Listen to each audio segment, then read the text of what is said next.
할렐루야. 오늘 읽은 말씀의 제목은 성도는 하나님의 뜻을 구하며 사는 자입니다 라는 제목입니다. 우리 성도에게 있어서 가장 중요한 것은 하나님의 뜻입니다. 내 욕망이나 내 생각이나 내 꿈을 이루는 것이 아니고 하나님이 내게 보여주시는 그 하나님의 뜻을 쫓아 살다가 일생을 마감하는 것이 우리 그리스도인의 삶의 목적입니다. 우리가 아무리 살려고 발버둥을 치고 애를 쓰지만은 그것이 내 뜻대로 무엇을 이루려고 하거나 내 생각을 성취하려고 한다면 그건 아무 의미가 없습니다.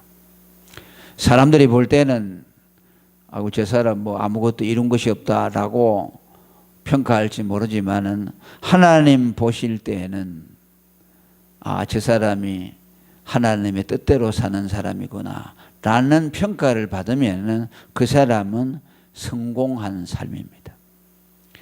우리는 성공과 실패에 대한 기준을 분명하게 가져야 됩니다. 우리 예수 믿는 사람의 성공의 기준은 세상 사람들처럼 자기의 꿈이나 야망을 성취하는 것이 아니고 하나님의 뜻을 그의 삶 속에서 이루어 드리는 것입니다. 다윗도 사도행전 13장 36절에 보면 그는 하나님의 뜻을 쫓아 섬기다가 잠들었다고 말씀합니다.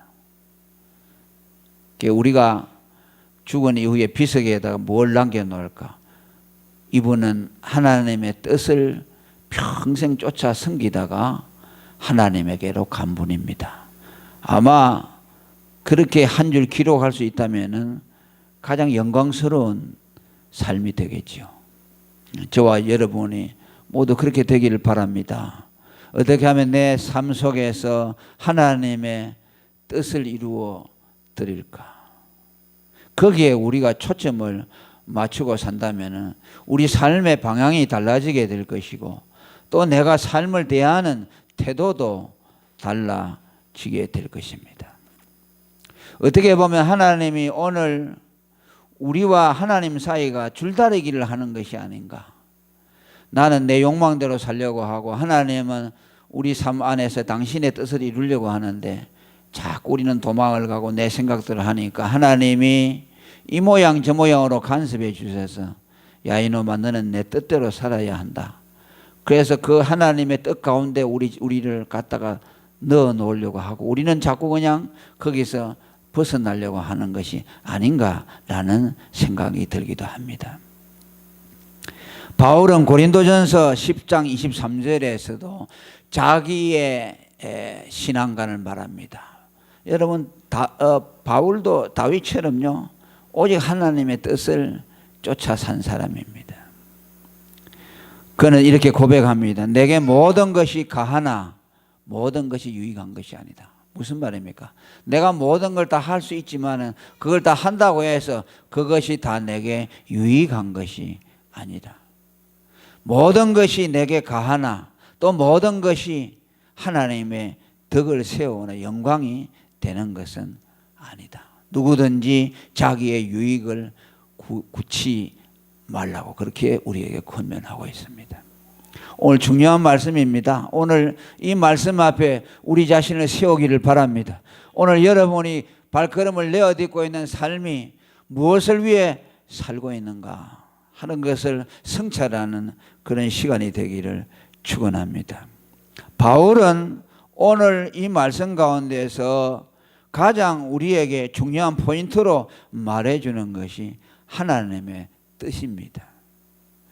바울은 로마 교회 교인들을 사모하고 만나기를 원했지만은 그는 자기가 가고 싶다고 해서 가는 것이 아니고 내가 로마 교회에 가고 싶지만은 하나님의 뜻이 어디 있는지 모르기 때문에 나는 하나님의 뜻을 구합니다. 하나님이 허락하시면 로마 교회로 갈 수 있게 하시고 그렇지 않으면 허락하지 말아 달라는 그런 기도를 여기 10절에 하고 있습니다. 주의 뜻 안에서 너희 보기를 원한다고 그렇게 말씀합니다. 바울은 지금 로마 교회에 가려고 하는 것이 뭐입니까? 자기가 자기 유익을 위해서 가는 것이 아니고 무슨 신령한 은사를 그들에게 나누어 주고 그들에게 유익을 주고 또 서로 피차 안위를 받기 위해서 가는 것이라고 했죠. 그러니까 그 명분이 얼마나 좋습니까? 하나님의 기뻐하시는 생각 아닙니까? 그럼에도 불구하고 바울은 내 생각이 정당하지만은 내 생각이 하나님의 마음에 기뻐하시는 것이지만은 그러나 그렇다고 해서 그것이 하나님의 뜻은 아니라는 거죠. 내 생각으로는 하나님이 기뻐하는 일인 것 같지만은 그러나 하나님의 뜻이라고 단정할 수 없다. 하나님의 뜻이면 길을 열어주어서 로마 교회로 갈 수 있도록 그렇게 기도하고 있습니다. 현대인의 성경에는 10절에 이렇게 말합니다. 나는 하나님의 뜻 안에서 여러분에게 갈 수 있는 길이 열리기를 늘 기도하고 있습니다. 그렇습니다. 물론 그 시대는 교통수단이 좋지를 못해서 어디 가고 싶다고 해서 마음대로 갈 수 있는 것은 아니죠. 지금은 비행기도 있고 KTX도 있어. 그저 500km 되는 거리도 몇 시간 만에 갈 수 있죠. 그러나 옛날에 어디를 간다는 것은 상당히 모험을 해야 되고 보통 각오를 갖지 않으면 갈 수 없어요. 교통이 불편하고 거리도 멀다고 말이죠. 그런 이유도 있겠지만 다만 그런 이유만은 아니라는 것이죠. 내가 아무리 가고 싶지만 하나님의 뜻이 아니면 나는 가지 않겠다는 말씀이죠. 할렐루야. 내 발 가진 짐승이라고 하지 않습니까? 내가 가고 싶으면 가는 것이고 오고 싶으면 오는 것이지 그거 가지고 하나님 앞에 기도할 거 있나? 명분이 얼마나 좋으냐. 로마 교인들에게 유익을 위해서 내가 간다는데 하나님이 그거 기뻐하시겠지라고 생각하고 갈 수 있죠. 그러나 바울은 하나님 앞에 기도했습니다. 저 사람 너무 소심하다. 사람이 하나님께서 우리에게 지식도 주고 지성도 주고 의지도 주고 그래서 우리가 판단할 수 있는 능력을 다 주셨는데 그런 것까지 하나님 앞에 기도하고 있느냐. 상황이 잘 돌아보고 이만하면 가도 되겠다 하면 가는 것이지 그걸 가지고 하나님 앞에 꼬치꼬치 기도하면서 하나님이 허락해 달라고 하느냐라는 생각을 가질지 모르지만 우리 예수 믿는 사람은 이런 태도로 살아야 합니다. 아멘. 내가 할 수 있다고 다 하고 그냥 내가 가고 싶은 대로 쓱 가고 오고 싶은 대로 오고 하나님 앞에 물어보지도 않고 그렇게 해서는 안 돼요. 우리 생각에는 아무리 그것이 옳고 바르다고 생각할지라도 우리는 먼저 하나님의 뜻을 구하여야 합니다. 아멘. 우리 신앙에는 언제나 하나님의 뜻을 먼저 앞세워야 합니다.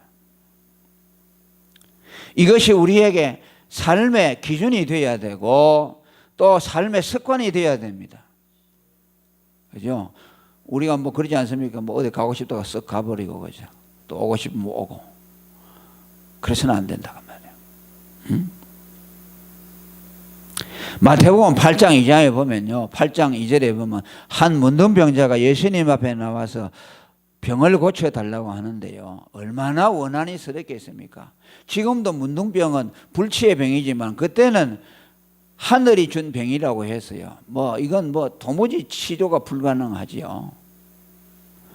그러니까 얼마나 그 소원이 절절하겠습니까? 그런데 예수님이라는 분이 하나님의 아들이라는 분이 그 동네에 와서 병을 고칠 수 있는 절호의 기회가 왔습니다. 그런데 그가 예수님 품에 나와서 드리는 기도가 참으로 우리들에게 교훈이 됩니다. 뭐라고 하느냐 하면 예수에게 나와 절하고 가로되 주여 원하시면 저를 깨끗게 하실 수 있나이다 라고 말합니다. 이것저것 가릴 거 어디 있어요. 그냥 앵동가라져서 예수님 고쳐주셔야 됩니다. 나 안 고치면 당신 안 놓겠습니다. 이렇게 하지 않고 원하시면 주여 당신의 뜻이라면 저를 깨끗게 하실 수 있나이다. 자기는 병을 고치고 싶은 마음이 간절하지만은 자기의 소원 이전에 먼저 예수님의 의중을 살피는 겁니다. 주님의 뜻을 먼저 묻는 것입니다. 풀어서 말한다면 내가 병을 고치는 것이 주님의 뜻이 아니면 안 고쳐줘도 된다는 말씀이에요. 대단한 믿음이죠. 우리는 내 앞길에 어떤 문제가 생기면 아무것도 안 보이잖아요. 그냥 그것밖에만 주님 이거 어떻게 하면 해결해 주세요. 그냥 이거 뭐 하나님의 뜻이고 뭐이고 상관없고 그냥 그것만 가지고 해결 안 해주면 안 됩니다. 그래 놓고 하나님이 해결 안 해주면 삐져가지고 그저 낙심하고 시험 들지요. 그게 뭐예요? 하나님의 뜻이라는 것은 안중이 없어요. 그저 자기 당면한 문제 그거 해결하는 데다가 모든 신앙에 초점을 맞추는 것이죠. 그러니까 신앙생활이 엉터리가 되는 거죠. 자기 마음대로 믿는 것이죠.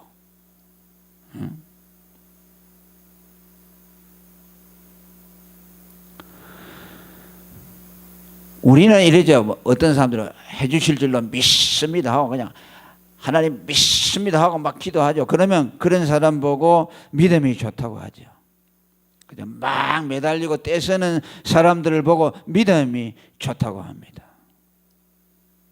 그리고 어떻게 보면 이런 문둥병자 같은 태도를 보고는 믿음이 없는 사람이라는 평가를 받기가 쉬워요. 아, 저 사람은 주님이 고쳐주지 않을까 봐서 그저 미리 이렇게 쭉 담을 치고 울타리를 치고 그저 하나님 주님이 안 고쳐주실 수 있으니까 그냥 믿음이 없으니까 그냥 고쳐주려면 고쳐주시고 말라면 마시오 라는 그런 믿음을 가장한 하나님의 주권을 가장한 불신앙의 태도를 보여준다는 생각을 하기가 쉽습니다. 그게 아니죠. 불신앙을 감추기 위한 것이 아니죠.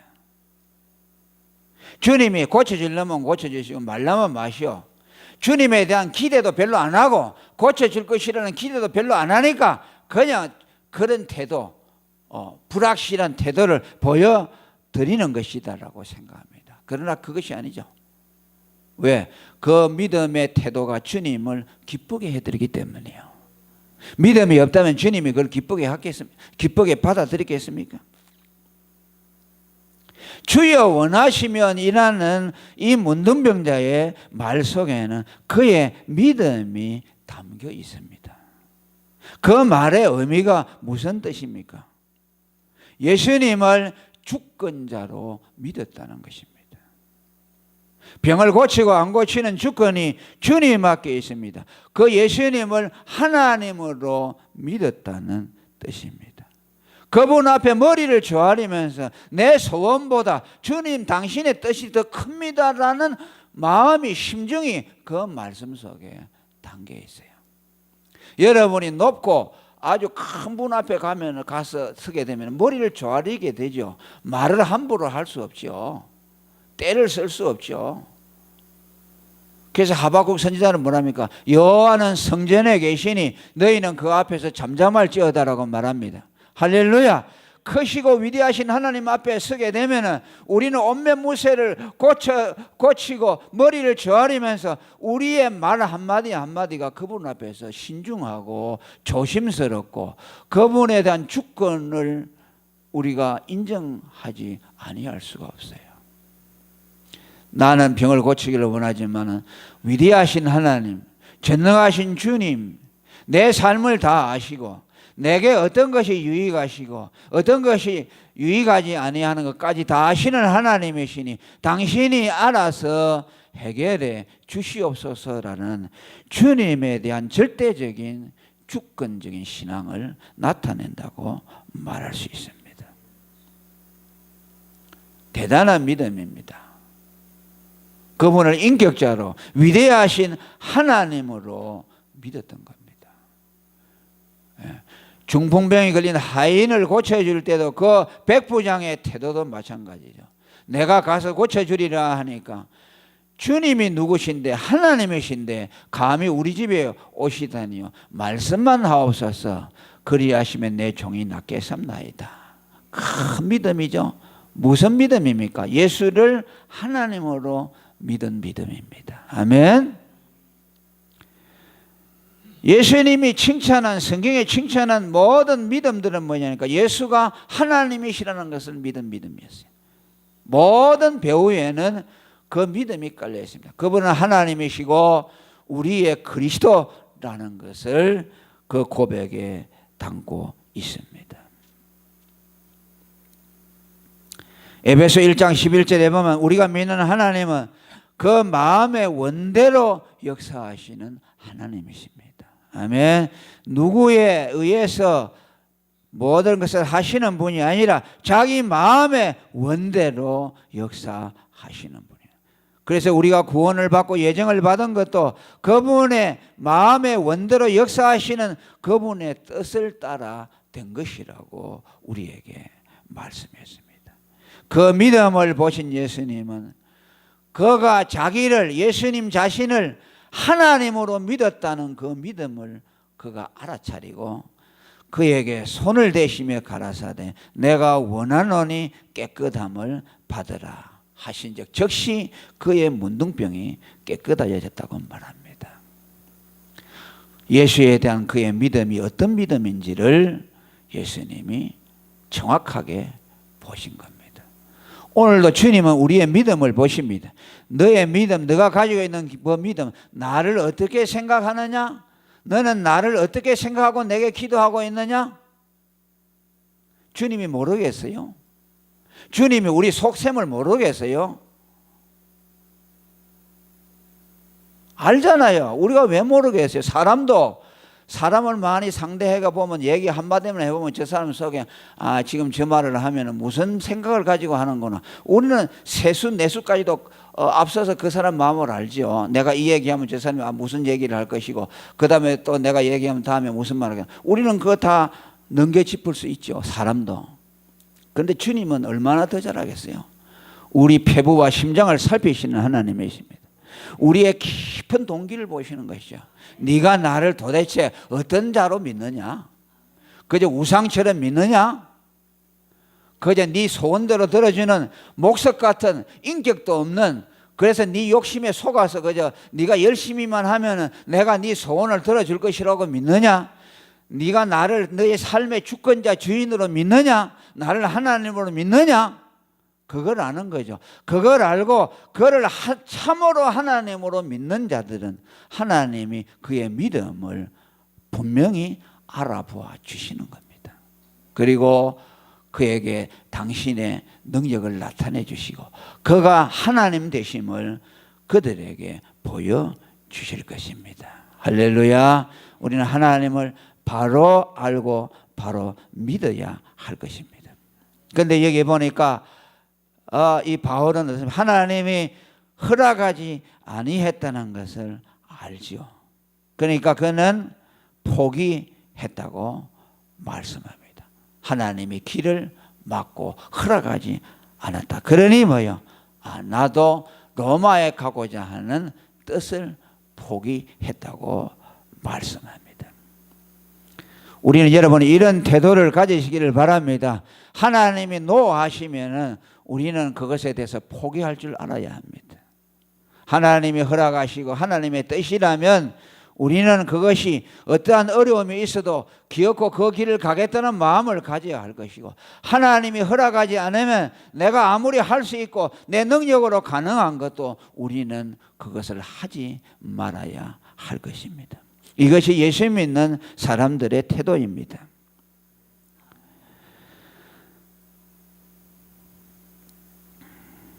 그러면서 이 편지를 바울은 로마 교회 성도들을 쓰면서 내가 너희들에게 못 가더라도 오해하지 마라. 나는 너희들에게 갈 마음이 꿀떡같지만 하나님이 허락하지 않으니 못 가니 오해하지 말고 내가 너희들에 대한 사랑이 변함없다는 것을 알았다면, 그래 지금은 만나지 못하지만 나중에 만나면은 더 깊은 해포를 풀자라는 태도로 이 편지를 그들에게 쓰고 있는 것입니다. 오늘도 여러분, 저와 여러분이 하나님의 뜻에 의해서 움직이는 삶이 되시기를 축원합니다. 여러분이 성공 실패가 뭐냐? 그리고 오늘 저녁에 여러분 그 기준을 다시 세우시기 바랍니다. 내가 원하는 걸 다 얻었다고 해서 성공이고, 내가 원하는 거 얻지 못하고 실패라고 이런 말 하지 마세요. 다 얻어놓고 실패한 사람이 얼마나 많습니까? 아멘. 사울 왕도 그랬고 구약의 인물들, 성경의 인물들이 세상에 많은 걸 성취했지만 실패한 인생이 얼마나 많습니까? 우리는 여러분 사람들이 인정해 주지 않아도 내 안에서 하나님의 뜻이 이루어지기를 바랍니다. 하나님이 보실 때 너는 내 뜻대로 살았다. 너는 내 뜻대로 움직인 사람이다. 라고 인정받을 수 있기를 축원합니다. 그리고 바울이 로마 교회에 가기를 원하는 그 마음의 중심에는 아까도 이미 여러 번 말씀을 드렸습니다마는 가장 중요한 갈망은 복음을 전하고자 하는 것이죠. 첫째는 가이사 황제에게 재판을 받으면서 그에게 예수의 복음을 전하려고 하는 것. 그리고 로마가 하나님이 로마를 통해서 세계에 복음을 수출하려고 하는 하나님의 뜻을 알기 때문에 로마로 가서 복음을 전하는 것이 매우 효과적이라는 것을 알기 때문에 그는 로마로 가려고 했습니다. 그것이 14절 15절에 기록되어 있습니다. 한번 읽어봅니다. 시작. 크게 시작. 야만이나 지혜 있는 자나 어리석은 자에게 다 내가 빚진 자라. 아멘. 예. 그리고 그러므로 나는 할 수 있는 대로 로마에 있는 너희에게도 복음 전하기를 원한다고 말씀합니다. 복음 전도에 대한 열망입니다. 복음 전도에 대한 열망이 그에게 얼마나 강했는가 하는 것을 보여줍니다. 그런데 좀 독특한 표현이 있습니다. 내가 헬라인이나 야만이나 지혜 있는 자나 어리석은 자에게 다 내가 빚진 자라고 말한 점입니다. 왜 바울이 이런 말을 했을까? 여러분 바울이 전도를 받은 것은 뭐 헬라인에게서 야만인에게서 지혜 있는 자 어리석은 자 그들로부터 전도받은 거 아니잖아요. 그들에게 빚진 것이 없지요. 사실은 그는 제일 먼저 자극을 받은 것은 스데반이 돌에 맞아 순교할 때에 가편 투표를 해서 스데반 순교에 일조를 했습니다. 그때 그 마지막 스데반이 돌에 맞아 죽으면서 얼굴이 천사와 같이 빛나면서 하늘을 바라보고 하나님 보좌 우편에 계신 그리스도를 보았다라는 말을 했죠. 그걸 보았지요. 순교자가 죽으면서 마지막으로 보여준 그 근엄하고 천사 같은 태도를 보았죠. 아마 그것이 바울이 회심하는데 중요한 역할을 했을 것입니다. 스데반의 죽음을 통해서 하나님을 간접적으로 느꼈을 것입니다. 그러나 그것 가지고 안 되죠. 더 중요한 것이 있었죠. 바로 다메섹 도상에서 예수님이 그에게 직접 나타났죠. 태양보다 더 밝은 빛이 그에게 둘러 비춰서 눈이 멀 정도로 강한 빛을 받았고 하늘로부터 예수님의 직접적인 음성을 들었습니다. 사울아 사울아 네가 왜 나를 핍박하느냐. 예수님을 직접 만나고 거기서 유대교도에서 그리스도인으로 회심을 했습니다. 그렇기 때문에 어떻게 보면 바울은 누구로부터 빚을 져서 복음을 믿은 것이 아니라 예수님으로부터 직접 전도를 받은 사람이라고 할 수 있습니다. 그런데 바울은 헬라인과 야만인과 지혜 있는 자, 어리석은 자에게 다 빚진 자라고 한 말씀에 대해서 우리는 곰곰이 생각해 볼 필요가 있습니다. 이것은 복음이 가지고 있는 속성을 간접적으로 말해주고 있습니다. 그는 복음을 받았다는 것은 그 복음에 대한 책임을 진다는 것을 말씀하고 있고 그 복음에 대한 책임은 어느 독특한 특별한 한 족속에만 있는 것이 아니라 모든 인류, 모든 족속에 대한 복음 전도의 책임을 지게 됐다는 것을 그가 자각했다는 뜻입니다. 복음이라는 것은 무엇입니까? 복음이라는 것은 물과 같습니다. 강물과 같아서 그 복음을 받은 사람은 그 복음을 반드시 흘려보내야 되는 통로로서의 사명을 가지고 있다는 뜻입니다. 우리는 복음을 내가 받았다는 것만 생각하죠. 그러나 복음은 누구에게 오면은 왜 하나님이 복음을 흘려보내느냐? 복음을 물에다가 비유했느냐? 그러죠? 복음을 생수에다 비유했습니다. 은혜를 생수에다 비유했습니다. 복음이 내게 오면 그 복음을 네가 받았느냐? 그 복음에 네가 맛을 부었으면 그 복음이 너를 통해서 흘러가도록 해야 한다는 것이 거기에 의미심장하게 내포되어 있다는 말씀입니다. 그것이 에스겔 47장 8절에 보면 성전 기둥에서 흘러나온 물이 처음에는 발목까지 차고 그 다음에는 무릎까지 차고 그 다음에는 허리까지 차고 그 다음에는 가슴까지 차고 그 다음에는 온몸을 차서 더 이상 서 있을 수 없도록 헤엄칠 만한 물로 충일하게 되었는데 그 물이 흘러서 어디로 간다고 했습니까? 동방으로 향하여 흘러서 아라바에 내려가서 바다에 이르렀다. 곧 예루살렘 성전에서 시작된 은혜의 생수가, 복음의 생수가 흘러 사해 바다까지 흘러가서 사해 죽은 바다에 있는 고기들을 다 살려내고 땅들이 다 말라 죽은 것들이 진토가 갯벌이 되어서 그 갯벌 안에 생명체가 살아나도록 했다 라고 말씀합니다. 그것은 장차 복음이 예루살렘에서 예수님의 십자가 그 옆구리에서 흘러나오는 그 피가 예루살렘과 유대와 사마리아와 땅 끝까지 흘러서 그 복음이 세계를 흘러 정복할 것을 말씀한 겁니다. 복음이라는 것은 어느 한 곳에 들어가게 되면 그곳을 적시고 멈추지 아니하고 반드시 또 다른 곳으로 흘러가도록 되어 있다는 것을 말씀합니다. 그러니까 바울 자신이 복음을 받았다는 것은 그거 자기가 그것을 받아서 붙들고 있는 것이 아니라 반드시 그것을 흘러내어서 전 민족에게로 흘러보내야 하는 책임을 지고 있다는 뜻입니다. 할렐루야. 그것이 모든 민족에게 복음에 대한 빚을 지고 있다는 뜻입니다.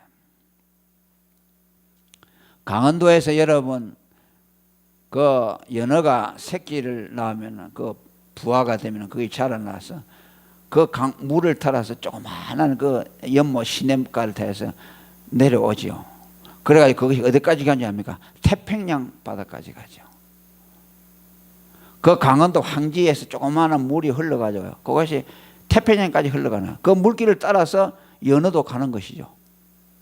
연어가 그 태평양까지 간다는 것은 황지에서 그 조그마한 물이 흘러서 태평양까지 갔다는 말이에요. 물이라는 것은 멈추지 않는다는 말씀이에요. 그래가지고 그 연어가 다 커가지고 산란기가 되면 모천으로 돌아오죠. 수천 킬로를 거슬러 가지고서 천신만고해서 올라옵니다. 여러분 그 뭐 겨울 되면은 연어 그 뭐 하는 거 있잖아요. 뭐 강원도에서 그 올라오는 겁니다. 올라와 가지고서 거의 다 죽고 지극히 적은 소수만 올라와서 거기에서 아주 노쇠해서 마지막 산란을 하고 암놈은 거기서 기진맥진해서 죽어버리죠. 이제 그것을 우리 잡아서 이제 먹기도 하고 합니다. 복음이 그와 같다는 것이죠. 복음이라는 건 멈추지 않고 흘러가도록 되어 있다는 것이죠. 그러니까 오늘 우리가 예수를 믿고 복음을 내가 받았으면 그걸 흘려내야 돼요. 아멘. 옆으로 반드시 흘러내야 돼요. 그걸 흘러내지 않고 내가 가만히 있잖아요. 그것은요 물꼬를 가두어 놓은 것 같아요. 농사 짓는 사람들이 우리 밭에 물이 들어왔는데 자기 논에 물을 채웠으면 밑에 물로 흘려보내야 되잖아요. 그런데 욕심 많은 사람이 딱 막아놓고 한다. 그럼 밑에 사람이 뭐죠? 화가 나죠. 싸움이 일어나죠. 그 천수답은 옛날에 그것 때문에 큰 싸움들이 동네에서 나죠. 왜 당신은 물을 이거 귀한 물을 당신만 가두어 놓고 밑에 안 흘러버려. 우리 논이 다 말라 죽게 됐다 그러죠. 그 바울이 말하는 것은 내가 야만인, 헬라인, 지혜 있는 자 어리석은 자에게 빚진다는 것은 자기에게 복음이 흘러왔는데 그것을 자기가 다른 민족에게로 흘러내야 될 책임을 가지고 있다는 것이요. 자기가 그들 야만인들로부터 헬라인으로부터 복음을 받은 것이 아니요 예수로부터 직접 받았지만은 복음이라는 건 물과 같아서 반드시 흘러내야 된다는 것이요.